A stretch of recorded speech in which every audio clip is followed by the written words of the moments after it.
you're looking to dive into topics on how to live a happier, healthier, more fit, and long lifespan, then you've come to the right podcast. Livin the Dream with me, Coach Damian Evans. Together, we will explore the topics on all things health, fitness, and wellness. Together, we will be lifelong learners on this journey to living the ultimate dream. What up, Dream Team? Coach D here, coming at you from beautiful sunny San Diego. And in today's episode, we will be discussing one of the most common nutrition questions that I get. People tell me that they eat great throughout the early and afternoon parts of their day, but then nighttime hits, and either they say, well, we overconsume dinner, or they feel that they're still hungry right before bed, so they snack late at night, or they have these cravings that they try to power their way through. Or really, they just don't even know what to eat when they're hungry late at night. What's okay? Usually I hear questions like this: won't eating late at night make me fat? Or, I know I can't eat past 8 a.m., so I'm just going to power my way through these cravings and hunger. That's okay, right? Well, for a long time, it was believed that eating right before bed would cause all sorts of health issues and would automatically make you gain fat. One of the phrases that I learned when I was back in school was, eating after 8 will make you gain weight. Well, like with all things in fitness and nutrition, it's much, much more complicated than that. We know that if you consume more than you expend, no matter what time you're eating foods, you're going to become a larger person. And vice versa, if you consume less than you expend, you'll get smaller. We know that the person's daily activity and movement matters as well. We know that the amount of muscle mass that a person has matters. And we know that a person's goals are going to be super important when answering these questions that I get. These are just a few of the many factors that are going to go into play when trying to answer the question, is it okay to eat before bed? And if so, what can I eat before bed? So today, we're going to be breaking down nighttime eating in this masterclass episode. But before we get to the topic of the day, I want to start by thanking the sponsors of this podcast. This podcast is brought to you by Eat the Frog Fitness. Eat the Frog Fitness is the most personalized group fitness experience that you're ever going to find. All Frog Squad members are assessed every 8 weeks to see and track their progress. The programming is backed by science-based periodization, which means that your sessions are designed to progress you over time, as well as has programmed in recovery weeks. You won't find that at other places. Check out any Eat the Frog Fitness locations in Southern California, and if you mention the Livin the Dream podcast, you're going to receive your first 2 training sessions complimentary. Another one of our sponsors is Dirt Food, healing and delicious superfoods made by hand and made with love. Dirt Food was created by a local San Diego friend of mine who was going through her battle with cancer and was looking for cancer-fighting superfoods that would help her defeat her 2 different types of cancer that she had. Visit eatdirtfood.com and you'll see all the amazing products that this company has to offer. And if you used the discount code DIRTYDAMIAN, you'll get 10% off your entire order. That's DIRTYDAMIEN for 10% off your entire order. Visit eatdirtfood.com and check them out. And this week's 5-star review comes from it's CA Padre. CA Padre says, Livin the Dream is my favorite podcast. Damian is so informative and engaging. I appreciate the way he researches everything, making me feel like I can believe what he is saying. So please keep up your good work, Damian. We all have so much we can learn together. Thank you so much. No, thank you so much. I appreciate your kind words and your support. It really, really means a lot to me. Thank you so much. And if the rest of you would do me a favor, if you haven't already, while you're listening to this episode, if you haven't subscribed yet, please take a second to subscribe to this podcast on whatever platform you're listening to it on. That'll allow you to get notifications anytime that I release an episode. And it also shows other people that this podcast is worth a listen to them. And then you can also scroll down and you can leave me a 5-star review if you feel that I've earned it. I read every single one and I appreciate and love the feedback. And now on to the topic of the day. So when I first set out to learn more about the topic of nighttime eating, I came across this amazing content that I really want to share with you. It's called The Great Courses. This is a library of audio subject courses that are broken down into 30-minute lectures. They have courses on everything from chemistry to meditation to self-improvement. And then my favorite so far was a course on changing your body composition through diet and exercise. Changing your body composition through diet and exercise. And this is where I found Dr. Michael Ormsby. This is where I'll be drawing a lot of my information from on this episode. Dr. Ormsby and his research team at Florida State University, they're leading the way when it comes to researching nighttime eating. And I've learned so much from following this information. So big shout out to his team. And if you enjoy this topic, I highly recommend giving them a follow. His Instagram page, his personal one, is at Mike Ormsby. And Ormsby is spelled Ormsbee, so 2 E's at the end. Or you can give his team a follow on Instagram at FSUISSM. Great content on this topic and then more stuff around this topic as well. Also, check out his lectures with the great courses on Audible. So go to the Audible app and download the great courses, and you can check out any of the great courses, but I definitely recommend checking out this How to Change Your Body Composition Through Diet and Exercise. Great lecture. They have all sorts of courses too. Right now I'm listening to a course called The Learning Brain, and it's helping me understand how the brain learns, how strategies you can learn to retain information better, and then just the physiology of how memories are formed and cemented into the brain. Really cool. So I highly recommend, if you're a growth-minded, lifelong learner, which you are because you're listening to the Livin the Dream podcast, check out whatever great courses topic that you're interested in on Audible. So let's dive into this nighttime eating subject. There are several things that we need to consider when nighttime eating is brought up. We need to ask a few questions here. Where is the scientific evidence that nighttime eating makes you gain fat? How is nighttime eating defined if it is in fact unhealthy for us? Does this mean that we need to monitor what time we eat our very last meal? How does the makeup of our dinner, when it comes to macronutrients and micronutrients and the whole total calorie amount, how do all those factors impact our health? And of course, the biggest question people have, are carbs the devil? And especially, are carbs the devil at night? And should we do everything in our power to avoid eating carbs at night? Well, I remember hearing all the time that you shouldn't eat late at night. But as I was growing up, I myself always ate at night. Instinctually, my body wanted to eat at that time. I don't know why. I always thought I was maybe giving my body the fuel that it needed to repair from all the physical activity that day, which made sense as an athlete who beat up his body and utilized a lot of energy throughout the main part of the day. But when I was growing up, and still to this day, I am a very lean person. So I didn't know that if my eating at night was just an outlier thing or what the deal was. So I listened to every single nutrition teacher when I was in school and all my college professors, and they taught me this one thing.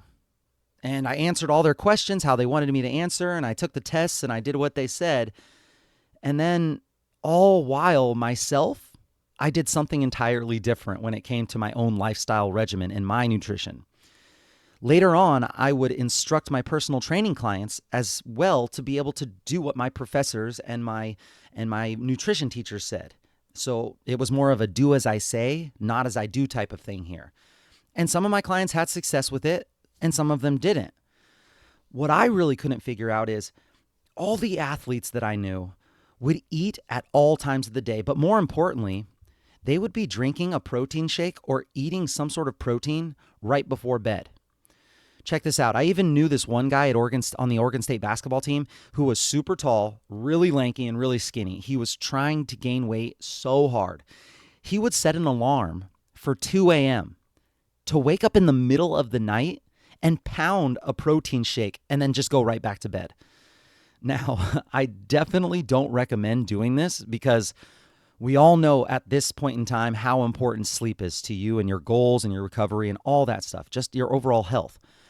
But I'm just saying, this guy used this strategy for a long time, and he still had trouble putting weight on. So what's going on here? How can there be such a huge dramatic gap from the people that I knew who had lean physiques, who focused on creating muscle mass and really wanted better athletic performance?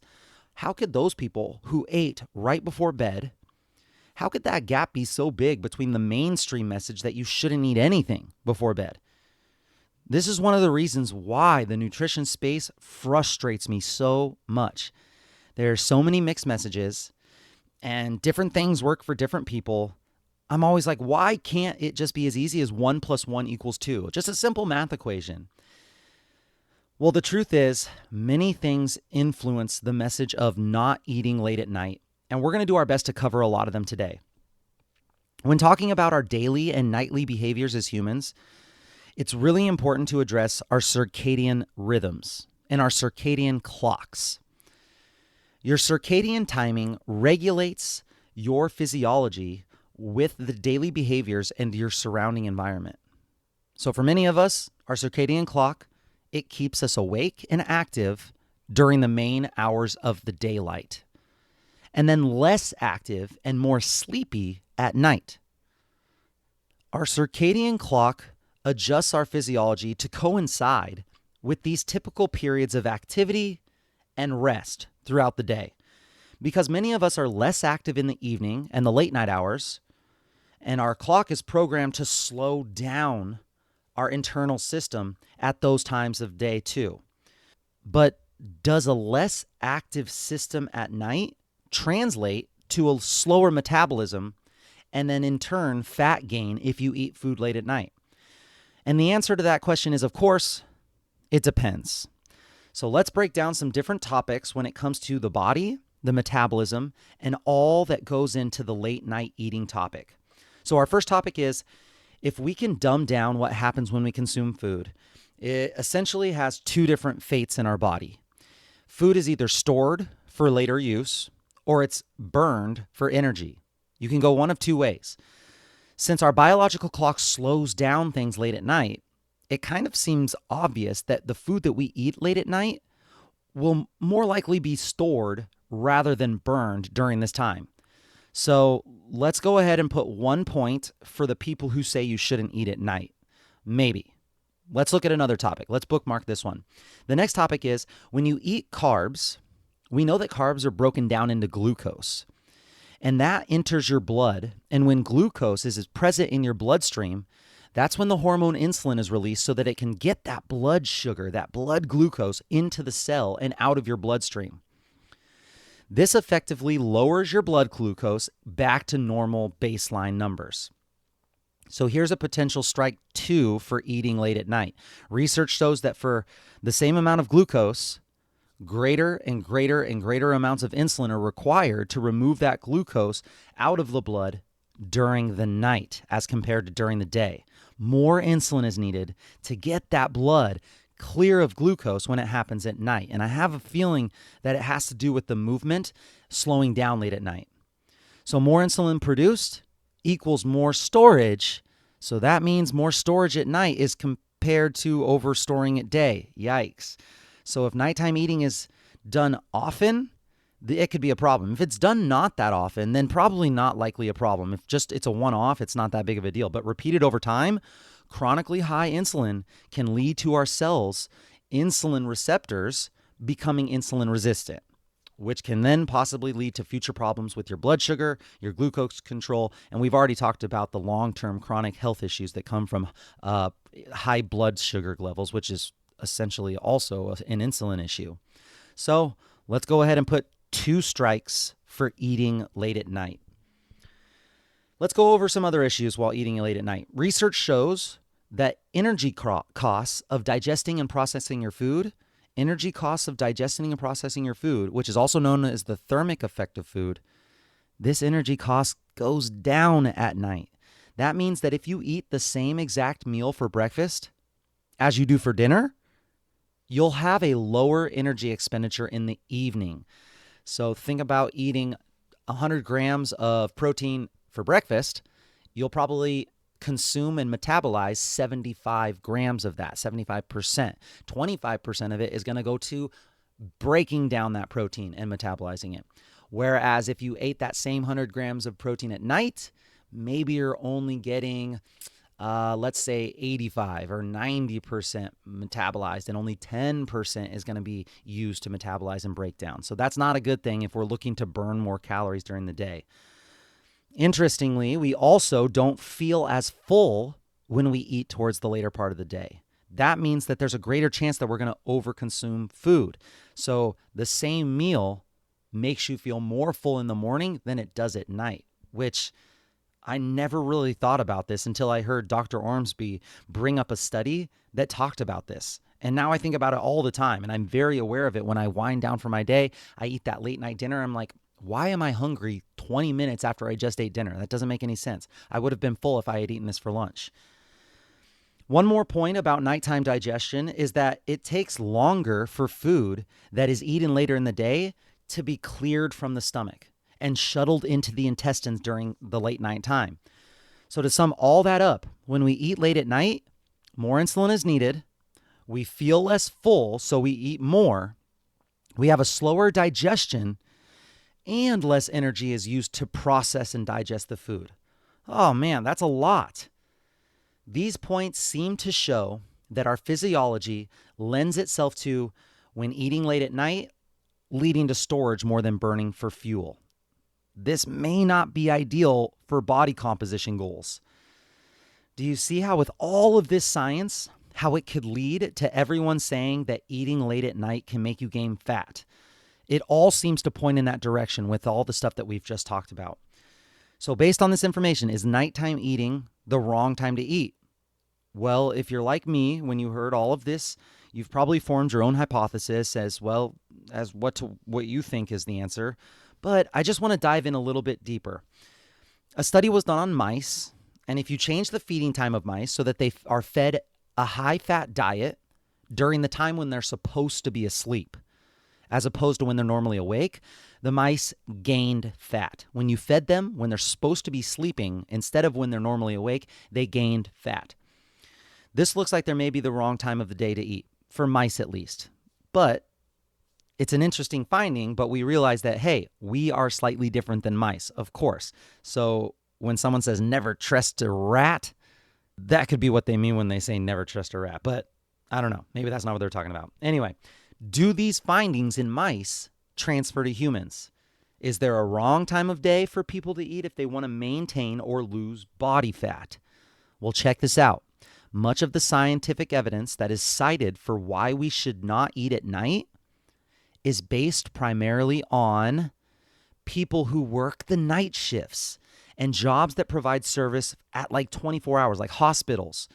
Also included in these research studies are people who have late night eating syndrome, which is an eating disorder where you eat over half of your daily calories after dinner, where you wake up in the middle of the night to eat. And of course, with those things, you're gonna struggle to eat any kind of good, healthy breakfast at all. So night shift workers and people with night eating syndrome, those who ate late at night in these studies ended up getting bigger, fatter, and less healthy. At this point, it sounds like not eating late at night is a very logical strategy. Are you tired of me bashing on late night eating? Well, I am too. Now let's look at the other side of the coin. We're going to explore some other factors that may help us make the decision if we should eat at night. In addition to late night eating, the individuals in these studies that I just talked about, in most of these studies have disturbed or restricted sleep. And if you listen to any of our masterclass episode on sleep, we addressed a study where all the participants got the same amount of calories when they ate their diet. Both groups were in a calorie deficit, eating less than they expended. But one group was restricted to only 5.5 hours of sleep, a short 5.5 hours of sleep. And the other group got a full 8 hours of sleep. The group that was restricted lost precious muscle tissue, which in turn lowers the amount of calories that they burn at rest, which over time compounds to issues that lead to increases in body fat. So if these individuals in the late night eating study all had low quality and low duration sleep, is it the late night eating that caused them to lose sleep? Or could this have been induced by their terrible sleep quality? Is this a combination of the two things put together? And then how many other variables are they not considering in the results of these late night eating studies? So yes, the studies did come back as they gain weight when they ate late at night. But there's so many other factors that we have to think about, and sleep could be a huge one that they didn't really consider.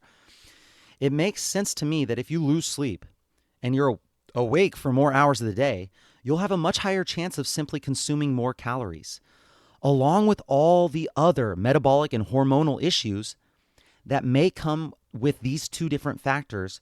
So when it comes to creating an environment for storage of body fat, it sounds like these two things combined could be the ideal situation. The takeaway message here for us is, if you consume the majority of your calories in the nighttime hours and in excess of your energy needs, then yes, you're likely to have some unfavorable changes in your body composition. But to be realistic here, many of us eat our food spread out throughout the entire day. Also, most of us sleep during the night and work during the day. So in my opinion, the way that we respond to nighttime eating is going to be different than in these study participants, perhaps. Let's bring this into context where it may be able to help those of us who may want to eat just a little bit at night for different reasons. Maybe eating at night just fits with our schedule because we don't get adequate intake during the day, or we work late into the night and we get home late. Maybe we're trying to increase our muscle mass, or maybe we feel just an emotional desire to have a snack after dinner before we go to bed. Whatever the reason, could there be any way that the people in this category can eat at night? Or is it just a straight up rule that eating past 8 will make you gain weight? The way that Dr. Ormsby and his research crew defines nighttime eating, or they call it actually pre-sleep eating, is simply taking an additional snack after dinner and before going to bed. It seems that if we want to eat at night, or if we have to eat late at night for whatever reason, it's important to know what foods we can consume and what foods we should stay away from. This will obviously be an individual thing based on countless variables, but science and research studies obviously may be able to help guide us in the right direction for each of us to do some trial and error for what works for us individually. Large portions seem to not be ideal. Which makes sense. But what about low-calorie, nutrient-dense options? What about protein? We cannot toss out all the evidence of the athletes and professional bodybuilders who consume protein right before bed, and they do it for either recovery or for lean muscle mass building tissue purposes. Whatever it is, they do this and they create this anabolic or building atmosphere in the body. But are they reaping any benefits from this? Are they getting results in the categories of muscle recovery or athletic performance or muscle building? Simply eating protein before bed to keep muscle building overnight could give you a competitive edge over the competition, as well as help you recover better. These athletes and these professional bodybuilders, they prove that. They have such low body fat percentage and they still eat this protein late at night. We know that whey protein is a very common used supplement used by athletes and gym goers, all the active people. However, casein protein, which makes up 80% of protein in milk, has been highlighted as the best to consume before sleep. Casein protein. And this is due to its slow release from the stomach. Casein is found in cottage cheese, in Greek yogurt as well. This type of protein leads to prolonged anabolism or building phases, or at least less muscle breakdown overnight while you're sleeping. A research team in the Netherlands in 2012 showed that you could consume casein protein right before bed and it increases muscle building overnight. They compared physically active men who consumed 40 grams of casein, which equaled about 160 calories, and they did this 2.5 hours after low body resistance training, but within 30 minutes of going to bed. So they did a low body resistance training workout, a leg workout, and then 2.5 hours later, they had this meal of 40 grams of casein protein, which equaled only 160 calories, which is nothing. They did that within 30 minutes of going to bed. It turned out that the group that drank the casein protein had greater muscle building effects compared to the group that drank no protein. They also did a similar study in elderly men, and that had the exact same outcome. So the first group was in trained athletic men, whereas the second study was on elderly men, and they had the exact same outcome: an increase in muscle building that was taken effect by drinking casein protein right before bed. The same group from the Netherlands did a following up study where they examined participants for 12 weeks. They wanted to know if over time doing this led to better body composition, and they looked at their results. One group got a protein shake right before bed. One group got a 0-calorie placebo drink.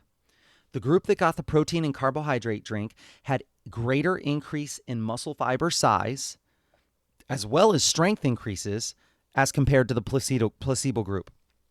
This study showed true improvements in body composition just by consuming protein right before bed with resistance training included.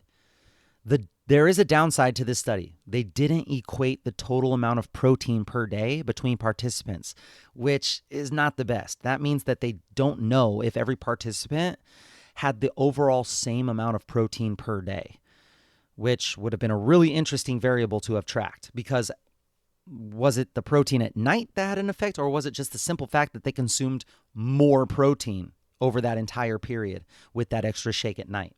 Either way, the study was able to show that true improvements in body composition were seen when protein was consumed at night during 12-week resistance training program, which is really, really cool. This shows us that specifically eating protein at night can increase muscle mass in the long term and doesn't have to technically equal fat gain. Well, now that we know that casein protein is beneficial for muscle growth when consumed at night, are there any other benefits? Well, Dr. Ormsby's crew had some amazing results showing that consuming casein, whey, and even carbohydrates within 30 minutes of going to bed led to burning more calories in physically active men the next morning. Consuming whey, casein, and even a carbohydrate within 30 minutes of going to bed led to burning more calories the next morning in these physically active men. And that was compared to a lower calorie burn when another group was given a placebo. What? That's crazy. Men burn more calories the next day just from consuming whey or casein or carbohydrate drinks the night before. Very interesting.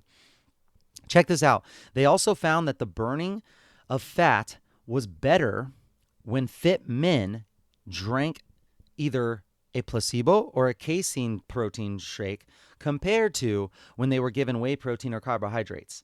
This didn't really make sense to me. Burning fat was better when men drink either a placebo or a casein shake compared to when they drank a whey or a carbohydrate shake. This shows that the participants drank a placebo, which had 0 calories, or when they drank 115 calories of casein, both received a fat-burning response the next day. This was a better response than those who drank whey or drank carbohydrates. They conclude with this information, that if you're an active individual or athlete, consuming something before bed will be more beneficial than going to bed on an empty stomach.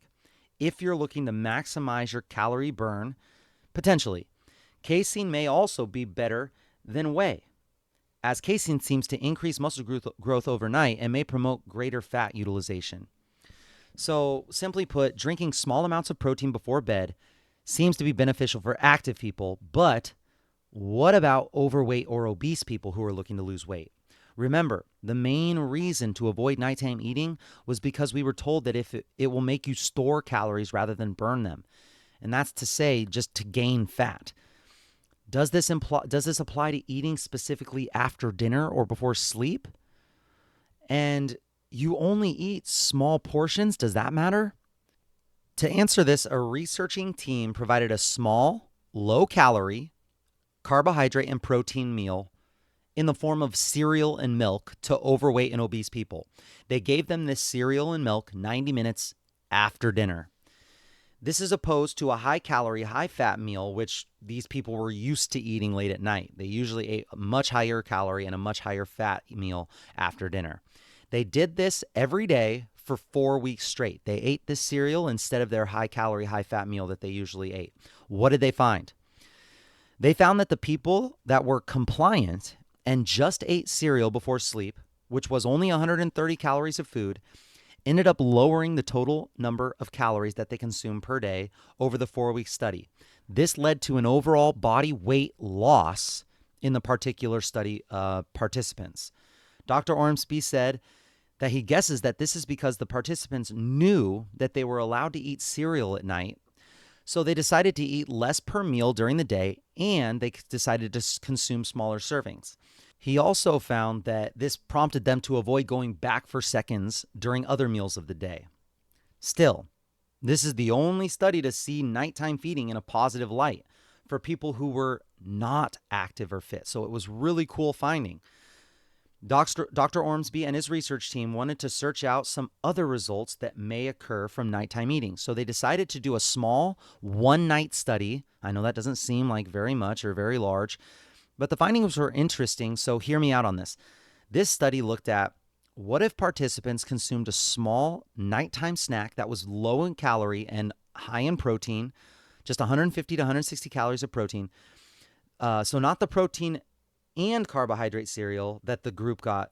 What if it was just protein is what they were looking at? Would the appetite change? Would body composition improve? Were there any health changes that might come up? And what about any cardiometabolic issues or benefits associated with consuming protein before bed? They looked into this and gave one of 3 beverages to one of 3 different groups. Each group got something different. They gave one group a whey protein beverage. They gave one group a casein protein beverage. And the last group got a carbohydrate beverage. They did this 30 minutes before going to bed, and they found that research participants were fuller and had less desire to eat the next morning, regardless of what they consumed. Proteins, carbs, there was no difference between them. They all felt full.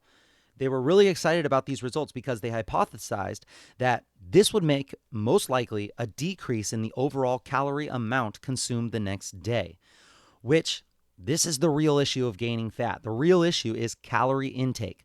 If the calorie intake is always higher than the calorie output, then it's always going to mean that you're building, that you're becoming a larger person.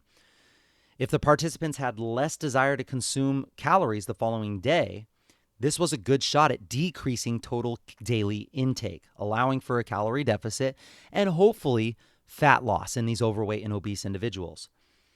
But because the study was only one night long, they didn't really measure how the participants ate the next day for breakfast. They didn't really know if they ate less overall as a result of nighttime eating. They don't know yet. So more needs to be done on that research. They just know that the participants reported feeling less hungry and had less desire to eat the next morning. And here's where they found a problem. Unfortunately, they found that all groups, regardless of what they consumed, all groups had higher insulin levels the next morning compared to normal. This is not an ideal finding because we already know that obesity is already associated with insulin resistance.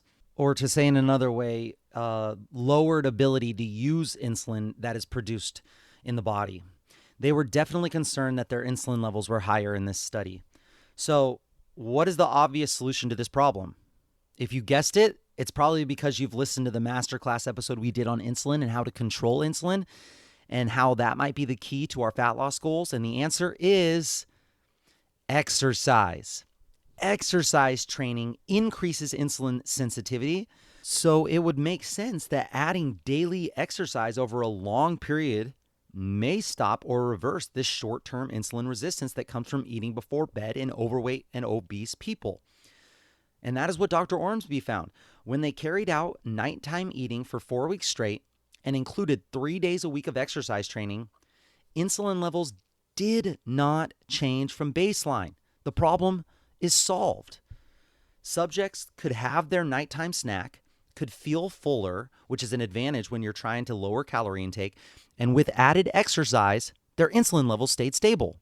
They were also able to show that casein protein made participants feel fuller at the end of 4 weeks compared to whey and carbohydrates, which looks like an advantage to consuming casein protein at night, at least from this study. I also want to address the changes in body composition that were observed when it came to adding these 3 days of exercise. What's crazy is that all 3 groups, casein, whey, and carbohydrates, all 3 groups saw decreases in body fat and increases in muscle mass. That's exactly what we're looking for here. While body weight stayed fairly the same, there was no change in body weight, but body composition changed for the positive. Along with these results, they noticed that metabolic rate, or how much calories they burned, was increased for the protein groups, but it decreased for the carbohydrate groups. The results were not large enough to be considered statistically significant, but the magnitude of change was very interesting to the research team. So the protein groups, they noticed that metabolic rate went up, but in a carbohydrate drink went down, which is interesting because it's said in the study that the muscle mass went up for all three groups. Very interesting. Because of all the groups improved body composition, regardless of what they ate before bed, they know that the exercise was the most important part in the body composition change, and not necessarily the impact of before bed protein on appetite.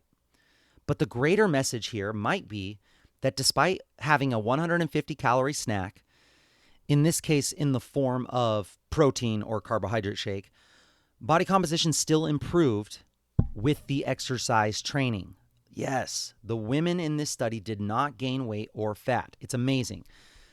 In another study, they also found improvements in cardiovascular health as a result of exercising and drinking protein before bed.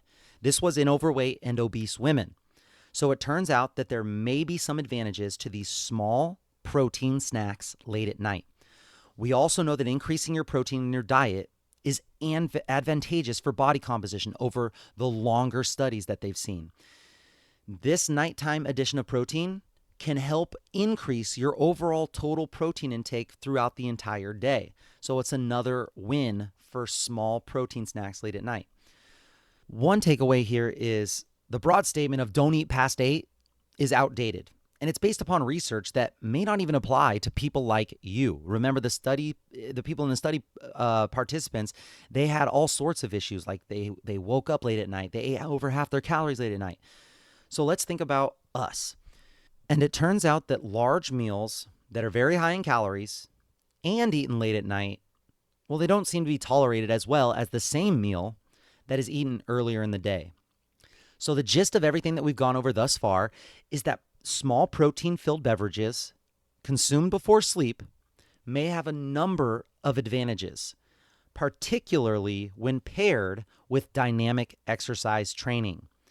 And those things include improved muscle protein synthesis, or the make of muscle, increased muscle mass, increased strength, increased metabolism, and reduced desire to eat. Now, if your goal is body fat loss and toning of muscles, quote unquote toning of muscles, you want all of those things. There's no need to fear eating at night, but the right choices need to be made to ward off fat gain and weight gain. For now, it looks like casein protein is the protein of choice for pre-sleep consumption in active individuals. And not that much. You don't need that much protein. 150 calories worth, 20 to 40 grams worth will do the job. So try this. If you're hungry at night before you sleep, try having a small protein beverage or a protein food to, yes, both satisfy your hunger, but also to take advantage of all those other benefits that were just listed.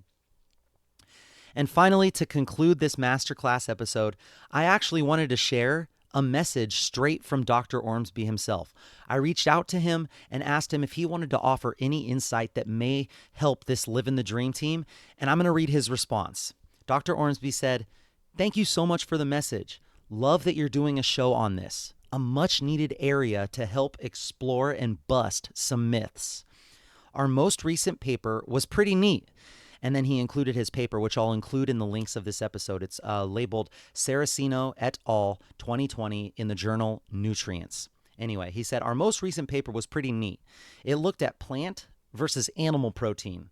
One hot topic is, does pre-sleep feeding make you fat? And based on all the evidence we find, number one, it does not make you fat if it's protein.